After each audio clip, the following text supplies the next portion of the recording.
Hola a todos, muy buen día. Hoy vamos a hacer una introducción al dibujo técnico y el desarrollo de planos en el contexto del diseño industrial. Para esto es muy importante entender cómo el diseño encuentra, capta, recibe datos que va a procesar y va a entregar a diferentes interesados en el desarrollo de un proyecto. Esto nos permite entender la profesión del diseño industrial como una profesión que busca procesar información. Teniendo en cuenta esta realidad, valdría la pena preguntar cómo se debe procesar esta información, toda vez que el diseño encuentra en los problemas de uso el origen de los proyectos de diseño, en la tecnología la forma de dar respuesta a los problemas de uso y en la estética la forma de instalar en la sociedad, en la cultura, en lo comercial, la respuesta que ha desarrollado el diseño industrial. De esta forma, el diseño industrial utiliza el dibujo técnico como un lenguaje de comunicación que se requiere en proyectos de investigación científica, en la comprensión gráfica de proyectos tecnológicos y en la creación y fabricación de productos. De manera simple, se puede entender el dibujo técnico como un conjunto de normas y principios que busca representar lo más exactamente posible un objeto, tanto en sus formas y sus dimensiones. De forma un poco más amplia, el dibujo técnico, como ya lo habíamos dicho, como lenguaje gráfico que comprende normas y principios para representar objetos, usa los esquemas, bosquejos, croquis y diagramas y quizás otras formas de representación como medios. Este lenguaje gráfico, a través de la matemática y particularmente en el campo de la geometría, con temas como la escala, la perspectiva y la descriptiva, comunica a diseñadores, desarrolladores, fabricantes y tomadores de decisión los proyectos.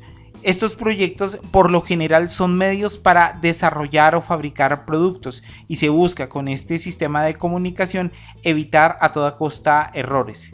El dibujo técnico representa elementos mecánicos, separándose así un poco del dibujo arquitectónico. Y estos elementos mecánicos se representan desde sus generalidades hasta sus especificidades. La función principal del dibujo técnico es formalizar o visualizar lo que se está diseñando, facilitar los procesos de reflexión y de entendimiento del proyecto de diseño, descubrir condiciones técnicas que requieren especial atención, proporcionar posibles soluciones hasta la última etapa de desarrollo y finalmente presentar los resultados en planos definitivos o conclusivos, planos ya acabados. De esta forma, el dibujo técnico permite entender una propuesta de diseño no como una aproximación intuitiva a una solución, sino como una posibilidad técnica, objetiva y práctica que sintetiza información y que retroalimenta a los desarrolladores de los proyectos. ¿Qué tipos de planos desarrolla el dibujo técnico? Particularmente encontramos dos categorías: los planos preliminares y los planos de ejecución. Los planos preliminares acompañan el desarrollo o la creación de un objeto. Y en los planos preliminares encontramos los croquis, los esbozos y los esquemas, mientras que en los planos de ejecución encontramos ya los planos acabados o finalizados de un proyecto. Los planos de ejecución se dividen en dos grupos: los planos generales y los planos de componentes. Los planos generales muestran el conjunto de piezas que forma un producto, y estos planos generales a su vez se dividen en dos categorías: los planos de conjunto ensamblado y los planos de explosión o montaje. Los planos de conjunto generalmente representan un solo objeto formado por varias piezas en el sistema diédrico ortogonal y pueden tener algunos cortes y no tienen muchas cotas, tienen generalmente 2 o 3 cotas para representar el tamaño del conjunto. Por el otro lado, los planos de explosión o planos de montaje muestran las piezas separadas del conjunto, enumeran dichas piezas y las enlistan. Los planos de componentes, por su parte, muestran los despieces, es decir, las piezas a piezas que se fabrican o se producen. es importante mencionar que en los planos de componentes no se representan los elementos estándar como tuercas o tornillos u otros elementos que son fácilmente encontrables en el comercio. Los planos de componentes incluyen también detalles y especificidades. En algunos casos se puede encontrar el desarrollo, particularmente cuando se tratan de dibujos de láminas o estructuras. Algunas dificultades que enfrenta el diseño industrial tiene que ver con el lograr encontrar detalles o especificidades en los proyectos, y esto tiene que ver mucho con la comunión que hay entre los modelos, simuladores, prototipos y diagramas con el dibujo técnico. Por lo tanto, muchas veces es necesario realizar estas materializaciones y posteriormente saltar por medio de la herramienta del dibujo técnico al desarrollo de planos preliminares que se deben controlar y que se deben mencionar, digamos, en el ámbito del desarrollo de productos. Algunos mitos que enfrentamos en el desarrollo de planos podrían ser principalmente estos. El primero, las definiciones técnicas y acotaciones es lo último que se realiza del proyecto. Este mito resulta perjudicial porque solamente lleva a que el proyectista piense de forma cuantitativa cuando ya está terminando de desarrollar el proyecto, lo cual va a dificultar la toma de decisiones en otras etapas del proceso. El segundo mito es los planos técnicos solo sirven para comunicar un proyecto acabado. Como ya lo habíamos mencionado, los planos preliminares sirven para ir madurando el proyecto y llevarlo a otros estadios. El tercer mito es no se diseña sobre los planos, teniendo en cuenta la naturaleza de los planos preliminares que pueden recibir, captar información, anotaciones o correcciones. Es importante resaltar el papel que tienen los planos preliminares en el desarrollo de proyectos. El cuarto mito es que entre más cotas tenga un plano, mejor. Y esto afecta un poco el entendimiento y genera ambigüedad, confusión o redundancia, lo que puede conducir al error en la materialización del proyecto. El cuarto mito, entre más cotas mejor, obedece a la creencia de que muchas veces cuando se desarrolla un plano técnico, este debe estar saturado de información, lo cual puede conducir a la redundancia, a la ambigüedad, es decir, a la generación de error, especialmente cuando ese plano pasa a la etapa de materialización. Y finalmente, el quinto mito es que el software o los programas hacen los planos de manera automática. Si bien los programas paramétricos o los programas tipo CAD ayudan muchísimo al proyectista a desarrollar estos planos, los planos requieren una concepción humana, una lectura, un entendimiento, algo que decida en qué momento se debe hacer una ampliación o se debe hacer un detalle o se debe hacer un desarrollo. Esta capacidad aún no la desarrollan las máquinas y es preciso que sea planeada. Bueno, ¿qué necesitamos plasmar en los planos técnicos? Inicialmente, los planos que componen el sistema, entendiendo al sistema como un producto articulado por diversas partes o piezas. 2. Las dimensiones generales del sistema, particularmente cuando estamos hablando de planos de conjunto. 3. Las construcciones geométricas que posibilitan la creación de las piezas particulares. 4. La ubicación de los distintos paquetes tecnológicos que integran un producto. 5. Los medios de sujeción, es decir, los tornillos, las tuercas, las soldaduras, los remaches u otros sistemas que permiten amarrar o ajustar los paquetes tecnológicos dentro de un todo. Y 6. Otros detalles de fabricación que son requeridos para materializar dicho producto. ¿Qué se quiere evitar en el desarrollo de los planos? Primero, que tengan dificultad en su lectura. Segundo, que los datos redunden o se repitan. Tercero, que exista ambigüedad, es decir, que existan diferentes informaciones sobre una misma cota o una misma medida. Y cuarto, la secuencia u orden que puede evitar o dificultar el entendimiento del proyecto. Todos estos elementos conducen al error y eso es precisamente lo que tenemos que evitar, el error particularmente en la materialización del proyecto. Los errores que se encuentran principalmente en el desarrollo de planos son estos. 1. La definición de una estrategia comunicativa. 2. La selección de un formato apropiado para representar el proyecto. 3. La escala. 4. Problemas de acotado. 5. Los rótulos y finalmente otros detalles en vistas auxiliares y cortes.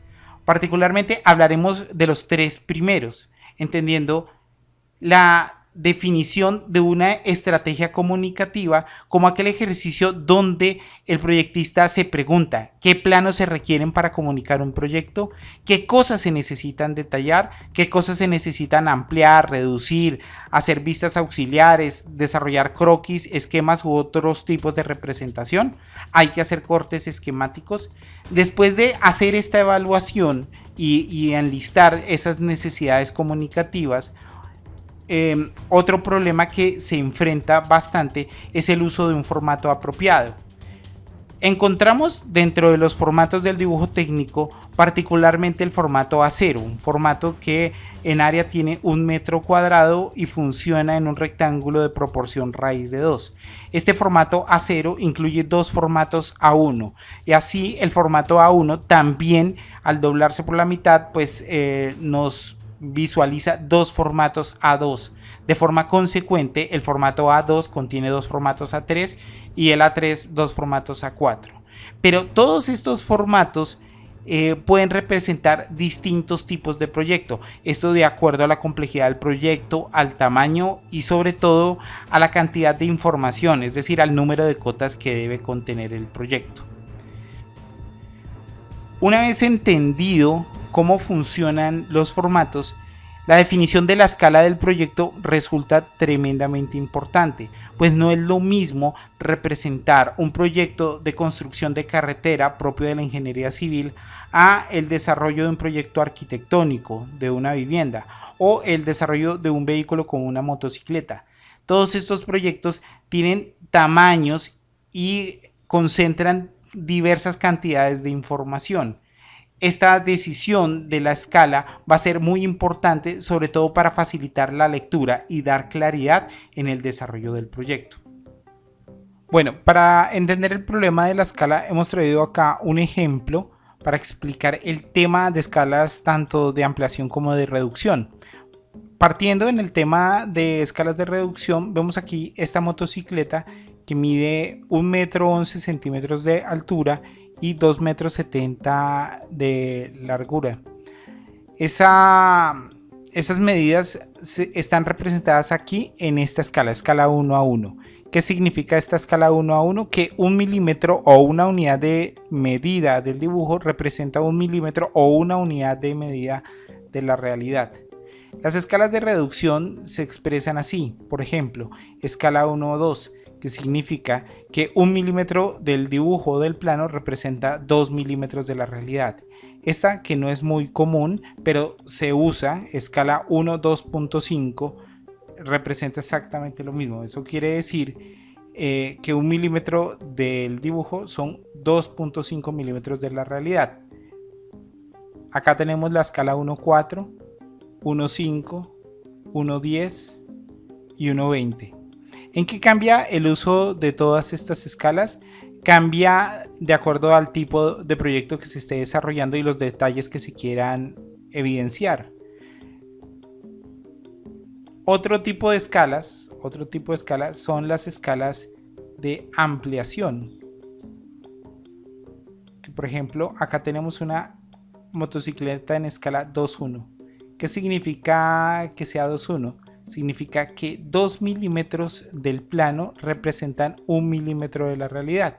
Estas escalas de ampliación se utilizan mucho cuando un objeto a representar no se identifican sus detalles a simple vista, por eso requiere de dicha ampliación. Ya de forma particular con los formatos, vemos acá varios formatos. El formato A4, ¿sí? Que representa un 16avo del metro cuadrado. Y acá pues se ha puesto un plano de conjunto en dicho formato a escala 1:10.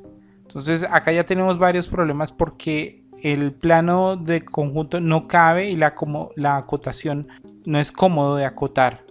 Entonces, sin contar que no se tiene acá un listado de piezas. En el formato A3 ya podemos ubicar un dibujo a escala 1:10, ya entra el listado de piezas. Nos queda un poco corto, porque si notan acá ya la motocicleta que estamos representando queda un poco pequeña.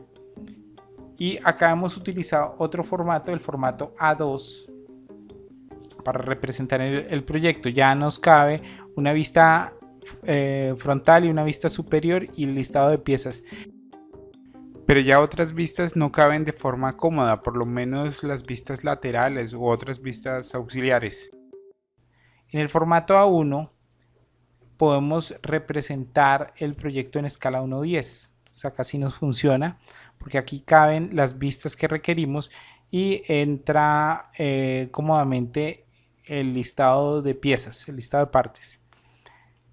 No obstante, debe evaluarse si los detalles que se alcanzan a representar en el plano son suficientes. De no ser suficientes, pues tendríamos la opción de utilizar el formato A0. Este formato A0, que es el formato de 1 metro cuadrado, acá ya tenemos una representación en escala 1:5, es decir, una representación mucho más grande donde podemos detallar y apreciar mejor, en este caso, la motocicleta. Vemos acá que este plano de conjunto solo acota generalidades dimensionales, algunas cotas de interés particular porque tienen que ver con alturas de asiento, de posapiés, ancho de manillares o altura de manillares, se muestran acá, pero no se están acotando detalles de piezas particulares, solamente se están enumerando y enlistando. También acá en el formato A0 se planteó el desarrollo de este marco. En este marco se acotan, digamos, la construcción del marco, teniendo como referencia esta línea de eje o líneas de eje en las tuberías. Y en el formato A0 pues cómodamente podemos ubicar detalles constructivos u otras piezas que hacen parte de este formato. Pues bien, la decisión de escoger formatos o de escoger escalas obedece a esa planeación y al entendimiento de la complejidad del proyecto. Por el momento, pues eso es todo. Seguiremos hablando de algunos errores y mitos en la elaboración de planos.